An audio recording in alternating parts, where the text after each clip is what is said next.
اعوذ باللہ السمیع العلیم من الشیطان الرجیم بسم اللہ الرحمن الرحیم ربنا آتنا فی الدنیا حسنۃ وفی الآخرۃ حسنۃ وقنا عذاب النار۔ عزیز طلبہ السلام علیکم ورحمۃ اللہ وبرکاتہ۔ شرح المدوم کتاب حج درس نمبر 294 میں محرم کے لیے بدنی محرمات کا بیان آنے والا ہے۔ 30 محرمات احرام کے بیان کیے جاتے ہیں، جن میں سے بعض انسان کے بدن کے ساتھ متعلق ہیں، ان کو بیان کیا جائے گا۔ مثال کے طور پر دانت نکالنا اور داڑھ اکھاڑنے کا حکم ذکر ہوگا، ناخن کاٹنے اور بدن کے بال کاٹنے کا حکم ذکر ہوگا، دیگر بعض محرمات احرام کا تذکرہ اور متعلقہ فروعات، متعلقہ روایات اور احادیث بیان ہوں گی، اور عبارت کی تشریح اور تطبیق بھی پیش کی جائے گی۔ احرام کی حالت میں 15 محرمات میں سے یہ ہے کہ اگر انسان داڑھ کو نکالتا ہے، دانت کو اکھاڑتا ہے تو یہ حرام ہے، اگرچہ خون نہ بھی نکلے۔ شہید ثانی فرماتے ہیں کہ اس کے متعلق ایک روایت ہے کہ جو ضعیف ہے 2 لحاظ سے، ایک تو مجہول ہے، بعض راوی اس کے ذکر نہیں ہوئے، اور دوسرا وہ روایت مقطوعہ ہے۔ مقطوعہ سے مراد مزمرہ روایت لیتے ہیں، چونکہ اس کے اندر امام میں معصوم کا نام صراحت کے ساتھ ذکر نہیں ہوا بلکہ ایک ضمیر لوٹائی گئی ہے۔ اب معلوم نہیں ہے کہ امام مراد ہے یا کسی دوسرے سے یہ روایت کی گئی ہے۔ اس لحاظ سے کہ یہ دلیل ضعیف ہے، فقہا کی ایک جماعت نے دانت نکالنے یا داڑھ کو اکھاڑنے کو جائز قرار دیا ہے، خصوصاً جب اضطرار اور مجبوری کی حالت ہو تو اس میں کوئی حرج نہیں ہے۔ ہاں اگر اختیاری حالت میں دانت نکالیں اور خون نکل آئے تو اس لحاظ سے حرام ہوگا، چونکہ پہلے بیان کیا گیا ہے کہ خون نکالنا حرام ہے، لیکن اس کے لیے بھی کفارہ واجب نہیں ہوتا، جبکہ اس روایت ضعیف میں دانت یا داڑھ اکھاڑنے کے بارے میں کفارہ بھی بیان کیا گیا ہے کہ ایک بکری ذبح کرے۔ وقال الدرس والروایت مجہولۃ مقطوعۃ ومن ثم اباحہ جماعۃ خصوصا مع الحاجۃ۔ نعم یحرم من جہت اخراج دم ولكن لا فدیۃ له وفی روایتہ ان فیہ شاۃ۔ محرمات احرام میں سے 15واں داڑھ نکالنا یا دانت کو اکھاڑنا ہے، اور اس کی روایت مجہول ہے، یعنی اس کے بعد راوی وہ غیر معتمد ہیں، ان کی وثاقت ثابت نہیں ہے، اور مقطوعہ ہے یعنی مزمرہ ہے، امام معصوم کا نام ذکر نہیں ہے۔ چونکہ یہ روایت ضعیف و سند ہے، غیر معتبر ہے، من سما اسی وجہ سے اباحہ جماعت، فقہائے شیعہ کی ایک جماعت نے دانت اکھاڑنے کو جائز قرار دیا ہے احرام کی حالت میں، خصوصاً مع الحاجت،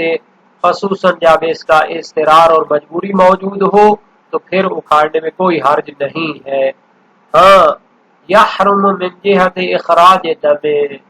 اگر دانت یا داڑھ اکھاڑنے سے خون نکلے تو خون نکالنے کے لحاظ سے حرام ہوگی، ولیکن لا فدیۃ لہ، لیکن اس کے لیے کوئی کفارہ واجب نہیں ہے،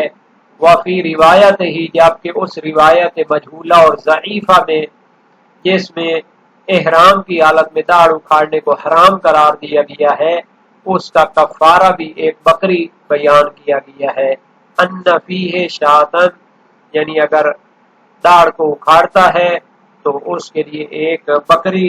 کفارے کے طور پر دینی چاہیے۔ ویسے یہ جو لفظ ضرس ہے جس کی جمع اضراس ہوتی ہے، یہ سامنے والے دانت نہیں ہوتے بلکہ داڑھیں ہوتی ہیں جن کے ذریعے خوراک کو اور غذا کو پیسا جاتا ہے۔ اور جو روایت شہید ثانی نے مجہول اور مزمرہ قرار دی ہے تو شیخ طوسی نے اپنی کتاب تہذیب میں اس کو روایت کیا ہے، محمد بن احمد بن یحییٰ عن محمد بن عیسیٰ عن عدۃ من اصحابنا عن رجل من اہل خراسان ان مسألۃ وقعت فی الموسم لم یکن عند موالیہ فیہا شیء محرم قال ضرسہ فکتب یحریق دما۔ تو اس سند میں عدۃ من اصحابنا کے بعد ان رجل من اصحاب من اہل خراسان ہے، تو یہ مرسلہ روایت ہے، یعنی اس کا نام بھی پتہ نہیں ہے۔ تو سوال پیدا ہوا موسم حج میں کہ اس کا جواب بھی موالیان کے پاس نہیں تھا۔ ایک احرام والے نے اپنی داڑھ اکھاڑی تو جواب میں لکھا کہ ایک قربانی دے۔ تو یہ روایت مجہول یا مرسل ہے، چونکہ اس میں نام نہیں ہے اس خراسانی کا، اور اس کے ضمن میں پھر اس کی وثاقت یا صداقت بھی معلوم نہیں۔ ایسی روایت کو مجہولہ کہتے ہیں اہل درایہ کی اصطلاح میں، کہ جس کے سلسلہ اسناد میں ایک یا زیادہ لوگ کتب رجال میں نام تو ہیں لیکن ان کے حالات ذکر نہیں ہیں۔ تو اس کی دو قسمیں ہیں، یا شخص مجہول ہے یا اس کا حال مجہول ہے، لیکن اس روایت میں تو اس کا اصلا نام ہی ذکر نہیں ہے کہ جائے کہ اس کے حالات کو ذکر کیا جائے یا ان کو جانا جائے۔ اور مقطوعہ جیسا کہ بیان ہوا، شہید ثانی کی مراد مضمرہ ہے، یعنی امام کے نام کی بجائے ضمیر لوٹائی گئی ہے، اور معلوم نہیں ہے کہ امام سے سوال کیا گیا یا پھر کسی صحابی سے سوال کیا گیا۔ تو یہ روایت مجہول و مقطوع ہونے کے علاوہ مرسلہ بھی ہے، چونکہ اس میں کئی راویوں کے نام نہیں ہیں۔ بعض اصحابنا یا عدۃ من اصحابنا کی تعبیر اس کے لیے ہوتی ہے۔ اور جیسا کہ بیان ہوا، چونکہ یہ روایت غیر معتبر ہے تو علماء کی ایک جماعت نے داڑھ اکھاڑنے کو جائز قرار دیا ہے، خصوصاً جب مجبوری ہو، اور اگر تو خون اس کے ساتھ نکلے تو اس لحاظ سے حرام ہوگی، لیکن اس کا کفارہ واجب نہیں ہے۔ لیکن اسی مجہولہ مقطوعہ روایت میں ایک قربانی کرنے کا حکم ہے، لیکن اس میں قربانی کا ذکر ہے، لیکن یہ قربانی کتنی بڑی ہو، یعنی بکری کی قربانی ہو، تو اس کو بھی تعین کے ساتھ بیان نہیں کیا گیا، لیکن اس کا انصراف اسی کی طرف ہوتا ہے۔ وَقَصُّ الظُّفُرِ بَلْ مُطْلَقُ إِزَالَتِهِ أَوْ بَعْضِهِ اخْتِيَارًا فَلَوْ انْكَسَرَ فَلَهُ إِزَالَتُهُ وَالْأَقْوَى أَنَّ فِيهِ الْفِدْيَةَ كَغَيْرِهِ لِلرِّوَایَةِ۔ محرمات احرام میں سے 16واں ناخن کو کاٹنا ہے، بلکہ ناخن کو اتارنا چاہے مکمل یا اس کا کچھ حصہ، اختیاری صورت میں اور عزم و ارادہ کے ساتھ اگر احرام کی حالت میں ایسا کرے تو یہ حرام ہے۔ لیکن اگر ناخن ٹوٹ جاتا ہے فَلَهُ إِزَالَتُهُ تو وہ اس کو اکھاڑ سکتا ہے یا کاٹ سکتا ہے۔ وَالْأَقْوَى أَنَّ فِيهِ الْفِدْيَةَ كَغَيْرِهِ، اور قوی تر قول یہ ہے کہ اس صورت میں بھی اس کو کفارہ دینا واجب ہوگا، جیسا کہ اگر جان بوجھ کر اور بغیر اضطرار کے اس کو اکھاڑتا ہے تو کفارہ واجب ہوتا ہے، چونکہ اس کی روایت موجود ہے۔ یعنی اگر ٹوٹے ہوئے ناخن کو بھی اتارتے ہیں تو اس سے کفارہ واجب ہوتا ہے۔ قصہ یا قصو کا معنی ہوتا ہے کاٹنا، جیسے نیل کٹر کے ساتھ یا چاقو اور کینچی کے ساتھ، اور مطلق ازالہ یعنی کہ جس طریقے سے بھی اس کو توڑ دے یا اس کو اکھاڑ دے وہ سب کو شامل ہو جائے گا۔ وَإِزَالَةُ الشَّعْرِ بِحَلْقٍ أَوْ نَتْفٍ وَغَيْرِهِمَا مَعَ الِاخْتِيَارِ فَلَوْ اضْطَرَّ كَمَا لَوْ نَبَتَ فِي عَيْنِهِ جَازَ إِزَالَتُهُ وَلَا شَيْءَ عَلَيْهِ۔ 17واں محرمات احرام میں سے ہے بدن سے بالوں کو اکھاڑنا یا گرانا، زائل کرنا، بالوں کو بدن سے زائل کرنا، ختم کرنا، بحلق مونڈ کر، ونتف اکھاڑ کر، وغیرہما یا کسی اور طریقے سے ان کو زائل کرے، مع الاختیار اپنے عزم و ارادہ اور اختیار کے ساتھ اگر ایسا کرے احرام کی حالت میں تو یہ حرام ہے۔ فلو اضطرا اگر اس کے لیے مجبوری ہو، جیسا کہ اس کی آنکھ میں اگ آیا ہو، بال نبتا یم تو اگنے کے معنی میں ہے، جاز ازالتہ تو اس کو اکھاڑنا یا زائل کرنا جائز ہے، ولا شیء علیہ اور اس کے لیے کوئی کفارہ وغیرہ واجب نہیں ہے۔ تو اختیاری صورت میں بالوں کو اکھاڑنا یا گرانا حرام ہوتا ہے، لیکن اگر اضطرار ہو تو پھر اس کو اکھاڑ سکتے ہیں، جیسے آنکھ میں اگایا ہو۔ ایک دوسری صورت بھی استثناء کی گئی ہے، وَلَوْ كَانَ التَّأَذِّي بِكَثْرَتِهِ لِحَرٍ أَوْ قُمَّلٍ جَازَ أَيْضًا لَكِنْ يَجِبُ الْفِدَاءُ لِأَنَّهُ مَحَلُّ الْمُؤْذِي لَا نَفْسُهُ وَالْمُعْتَبَرُ إِزَالَتُهُ بِنَفْسِهِ فَلَوْ كَشَطَ جِلْدَةً عَلَيْهَا شَعْرٌ فَلَا شَيْءَ فِي الشَّعْرِ لِأَنَّهُ غَيْرُ مَقْصُودٍ بِالْإِبَانَةِ۔ دوسرا مورد جو استثناء کیا گیا ہے کہ اگر اس کے بال بہت زیادہ ہو گئے ہوں اور اس کے لیے موجب اذیت ہوں لحرن گرمی کی وجہ سے اور قمل یا پھر جوں کی وجہ سے، یہ جوئیں جو بالوں میں پڑ جاتی ہیں اور اس کے زیادہ بال ہیں اس کے اندر جوئیں بھی آ گئی ہیں یا گرمی کی وجہ سے موجب اذیت ہے زیادہ بال یا زائزن، تو اس صورت میں ان بالوں کو کاٹنا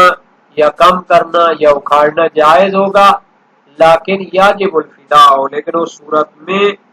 فدیہ اور کفارہ واجب ہوگا، یعنی اس دوسری صورت میں کفارہ دینا بھی واجب ہے۔ تو فرق کیا ہے کہ پہلی صورت میں جب اسے اضطرار اور مجبوری ہوتی ہے، اس کی آنکھ میں بال اگاتا ہے اس کو اکھاڑے تو کفارہ نہیں ہے، لیکن اگر زیادہ بال ہوں اور گرمی کی وجہ سے یا جوں کی وجہ سے اس کو اذیت ہو تو اس کو اکھاڑنا یا کاٹنا جائز ہے، لیکن کفارہ واجب ہے۔ تو فرق بیان کرتے ہیں کہ پہلی صورت میں خود بال سبب اذیت اور آزار ہیں، اس وجہ سے ان کو اکھاڑنا موجب کفارہ نہیں ہے، لیکن دوسری صورت میں خود بال سبب اذیت نہیں ہے بلکہ ان میں ایسی چیز موجود ہے جس کی وجہ سے اذیت ہو رہی ہے، مثلا اس کے اندر جوئیں موجود ہیں یا گرمی لگنے کی وجہ سے ان کو اکھاڑنا پڑ رہا ہے، تو پھر بالوں کو کاٹنے یا اکھاڑنے سے کفارہ دینا واجب ہوگا، لأنہ محل المؤذی، یعنی زیادہ بال ہونے کی وجہ سے جب کاٹنے پڑے تو جائز ہے کاٹنا، لیکن کفارہ واجب ہے چونکہ اس کے اندر جوئیں آ گئی ہیں، اس وجہ سے ان کو کاٹا جا رہا ہے، خود بالوں کا تو قصور نہیں ہے، یا ایک خارجی عامل گرمی پیدا ہو گئی ہے جس کی وجہ سے ان کو کاٹا جا رہا ہے، حالانکہ خود بال وہ موجب اذیت نہیں ہے، لا نفس، لیکن پہلی صورت میں کہ جب آنکھ کے اندر بال اگاتا ہے تو خود بال موجب اذیت ہوتا ہے، اس وجہ سے اس کو اکھاڑا جاتا ہے، والمعتبر ازالتہ بنفسہ، اس کا معنی یہ ہے کہ معتبر ہے کہ خود بال کو اکھاڑنا یا کاٹنا یہ حرام ہوتا ہے، اختیاری صورت میں بالوں کو کاٹے اپنے بدن سے یا زائل کرے تو یہ حرام ہوتا ہے، فلو کشف جلدۃ علیہا شعر، لیکن اگر خود بال کو نہیں کاٹتا بلکہ ایک جلد کو کاٹتا ہے کہ جس کے اوپر کچھ بال موجود ہیں، فلا شیء فی الشعر، تو بالوں کے جلد کے ساتھ اکھڑنے کی صورت میں بالوں کی وجہ سے کوئی کفارہ وغیرہ واجب نہیں ہوگا، لأنہ غیر مقصود بلبانۃ، چونکہ ان کو اکھاڑنا مقصود نہیں تھا بلکہ وہ جلد کے اوپر تھے، وہ ساتھ ہی اکھڑ گئے یا وہ اکھاڑ دیے گئے، لیکن خود ان کو ڈائریکٹ ان کو مباشرت ان کو اکھاڑنا مقصود نہیں تھا۔ اور ابو علی سینا نے کتاب قانون میں ایک بات کہی ہے، وہ بھی مفید ہے کہ کبھی آنکھ میں بال اگاتے ہیں، عفونت کی وجہ سے رطوبتیں جمع ہوتی ہیں تو آنکھ کے اندر بال کی صورت میں وہ بن جاتی ہے، جیسے پتھری ہوتی ہے انسان کے اندر، یہ پتھر کھانے سے تو نہیں ہوتی بلکہ یہ مختلف قسم کے مواد جمع ہوتے ہیں جو پھر پتھر کی شکل اختیار کر لیتے ہیں۔ اس بحث میں چند محرمات احرام بیان کیے گئے ہیں، ایک دو پہلے بھی رہتے ہیں۔ ایک پہلے بیان ہوا تھا کہ آئینے میں دیکھنا احرام کی حالت میں حرام ہوتا ہے، تو اکثر فقہا کا یہی نظریہ ہے، صحیح ہے حماد امام صادق علیہ السلام سے ہے، لا تنظر فی المرآۃ وانت محرم فإنہ من الزینۃ، احرام کی حالت میں آئینہ نہ دیکھو کہ یہ زینت شمار ہوتی ہے، وسائل وشیہ باب 34 ابواب طرق احرام میں ہے۔ صحیح ہے حریث بن عبداللہ سجستانی بلوچستانی امام صادق علیہ السلام سے، لا تنظر فی المرآۃ وانت محرم لأنہ من الزینۃ بعینہ، سابقہ روایت کی طرح متن ہے۔ اور صحیح معاویہ بن عمار صحابی جلیل القدر سے کراوی ہیں امام صادق علیہ السلام سے، لا تنظر المحرم فی المرآۃ لزینۃ فإن نظر فلیلبے، احرام میں آئینے میں نہیں دیکھنا چاہیے، زینت کے لیے اگر دیکھے تو تلبیہ کہے، جبکہ شیخ طوسی خلاف میں اور ابن حمزہ اور محقق کے حلی مختصر نافع میں سے مکروہ قرار دیتے ہیں۔ صاحب جواہر الکلام فی شرح شرائع الاسلام فرماتے ہیں، لا داعی الی حمل النہی فیہا علی الکراہۃ، ان روایات معتبرہ میں منع کیا گیا ہے احرام کی حالت میں آئینے میں دیکھنے سے، تو اس منع اور نہیں کو کراہت مراد لینے کا کوئی سبب نہیں ہے۔ باقی اس میں کفارہ نہیں ہوتا چونکہ اصل برات جاری ہوتی ہے اور اس میں کفارہ واجب ہونے کی کوئی دلیل بھی نہیں ہے، جیسا کہ شہید ثانی نے مسالک الافہام میں بیان کیا ہے۔ اور ایک اور حرام تھا خون نکالنا اختیاری صورت میں، تو یہ حرام ہوتا ہے جیسا کہ شیخ توسی نے اور شیخ مفید نے اختیار کیا ہے، اور سید مرتضیٰ ابن ادریس ہلی، علامہ ہلی اور شہید اول ثانی بھی اس کو خون نکالنے کو حرام قرار دیتے ہیں۔ روایات بھی ہیں صحیح معاویہ بن عمار امام صادق علیہ السلام سے کیفا یحق راسہ فقال باظافیرہ ما لم یدم او یقطع الشعر، یعنی اپنے سر کو وہ کیسے کھجلی کر سکتا ہے؟ فرمایا اپنے ناخنوں سے اس طرح آہستہ سے کرے کہ خون بھی نہ نکلے اور بال بھی نہ گرے۔ وسائل الشیعہ باب 73 ابواب طرق احرام میں ہے۔ صحیح حلبی امام صادق علیہ السلام سے ہے عن المحرم یستاکو قال نعم ولا یدمی، احرام والا شخص مسواک کر سکتا ہے لیکن خون نہ نکالے۔ صحیح حلبی یعنی اس کی دوسری روایت ہے امام صادق علیہ السلام سے عن المحرم یحتجم قال لا الا اللہ یجد بدن بل یحتجم ولا یحلق مکان المحاجم، فرمایا کہ احرام والا شخص حجامت نہیں کروا سکتا۔ حجامت یہ نائی سے یا حجام سے بال کٹوانا مراد نہیں ہے بلکہ خون نکلوانا مراد ہے، جو حجامت ہوتی ہے پچھنے لگوانا مراد ہے، مگر یہ کہ اضطرار اور مجبوری ہو تو حجامت کروائے لیکن حجامت والی جگہوں سے بال نہ کٹوائے۔ وسائل الشیعہ باب 62 ابواب طرق احرام میں حدیث اول ہے، اور سیکل کی روایت ہے سواد کے ساتھ امام صادق علیہ السلام سے عن المحرم یحتجم قال لا الا ان يخاف التلف ولا يستطيع الصلاة فقال اذا اذاه الدم فلا باس به ويحتجم ولا يحلق الشعر، احرام والا شخص حجامت نہیں کروا سکتا، پچھنے نہیں لگوا سکتا، خون نہیں نکال سکتا، مگر یہ کہ اسے موت کا خوف ہو، یعنی بلڈ پریشر ہائی ہو جاتا ہے، اس کا علاج اسی طرح ہے، اگر خون نہ نکالے تو پھر وہ مرنے کا خطرہ ہے، حتیٰ اس کو نماز کی بھی طاقت نہیں رہی۔ تو فرمایا جب خون بلڈ پریشر اسے اذیت کر رہا ہو تو کوئی حرج نہیں، حجامت کرا سکتا ہے لیکن بال نہ کاٹے۔ جبکہ شیخ توسی خلاف میں، محقق ہلی شرائع الاسلام میں اور سید المدارک کتاب مدارک الاحکام میں کراہت کے قائل ہیں خون نکالنے کے، اور ان روایات اور دوسری روایات کے درمیان جمع کرنا چاہتے ہیں۔ صحیح حریث بن عبداللہ سجستانی بلوچستانی ہے امام صادق علیہ السلام سے لا بأس بأن يحتجم المحرم ما لم يحلق او يقطع الشعر، یعنی احرام والا شخص حجامت کروا سکتا ہے، پچھنے لگوا سکتا ہے لیکن بال نہیں، حلق کٹوا نہیں سکتا اور ان کو جڑ سے نہیں اکھاڑ سکتا۔ وسائل الشیعہ باب 62 میں ہے۔ اور ایک روایت میں احتجم الحسن ابن علی علیہ السلام و محرم، امام حسن علیہ السلام نے احرام کی حالت میں پچھنے لگوائے،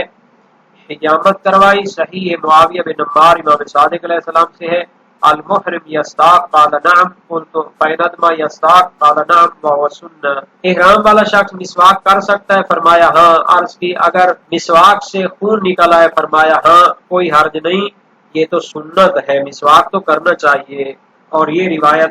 وسائل الشیعہ باب 71 ابواب طرق احرام میں ہے۔ یہ روایات جیسا کہ ان سے کراہت مراد لی جا سکتی ہے یونس بن یعقوب کی روایت کی وجہ سے امام صادق علیہ السلام سے ہے عن المحرم یحتجم قال لا احبه،